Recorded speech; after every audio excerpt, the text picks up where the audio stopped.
Jerusalem and came to Bethphage at the Mount of Olives. Then Jesus sent 2 disciples, saying to them, "Go into the village opposite you, and immediately you will find a donkey tied and a colt with her. Loose them and bring them to me. And if anyone says anything to you, you shall say, 'The Lord has need of them,' and immediately he will send them." All this was done, that it might be fulfilled, which was spoken by the prophet, saying, "Tell the daughter of Zion, behold, your king is coming to you, lowly and sitting on a donkey, a colt, the foal of a donkey." So the disciples went and did as Jesus commanded them.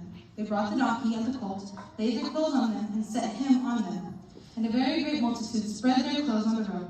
Others cut down branches from the trees and spread them on the road. Then the multitudes who went out before and those who followed cried out, saying,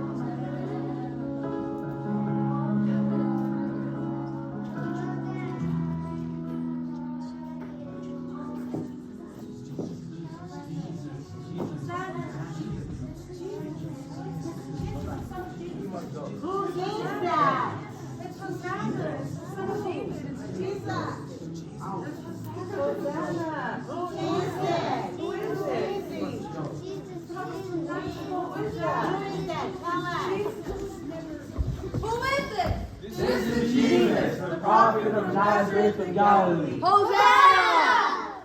Hosanna! Hosanna! Teacher, rebuke the disciples. I tell you that these should be silent. The stones would immediately cry out. I will praise you.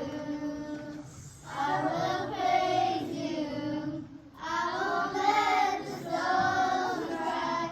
I won't let the stones cry out. I will praise you. Nothing in me has to. I won't let the stones cry. I won't let the stones cry out. Now, as he drew near, he saw the city and wept over it, saying, "If you had known, even you, especially in this your day, the things that make for your peace, but now they are hidden from your eyes. For the days will come upon you when your enemies will build an embankment around you, surround you and close you in on every side, and level you and your children within you to the ground. And they will not leave in you one stone upon another, because they did not know the time of your visitation." The next day he went into the temple and began to drive out those who bought and sold in it.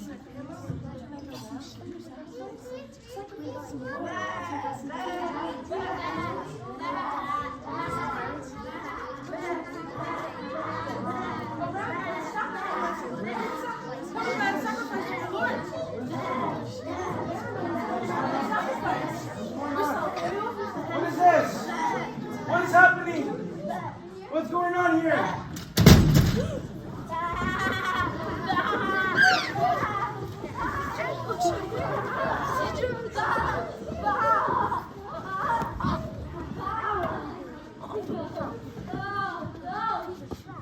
For it is written that this house is a house of prayer, but you have turned this house into a den of thieves.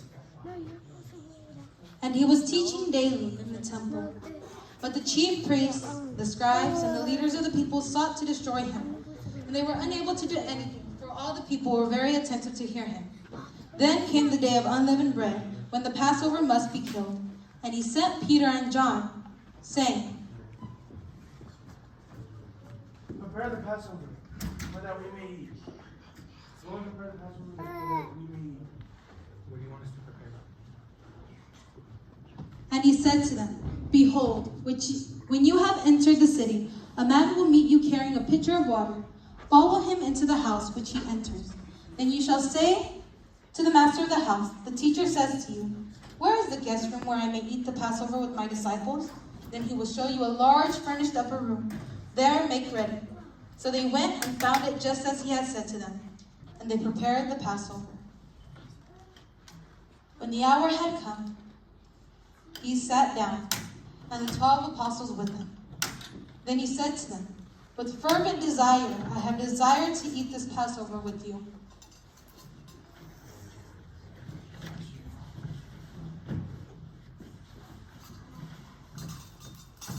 Before I suffer.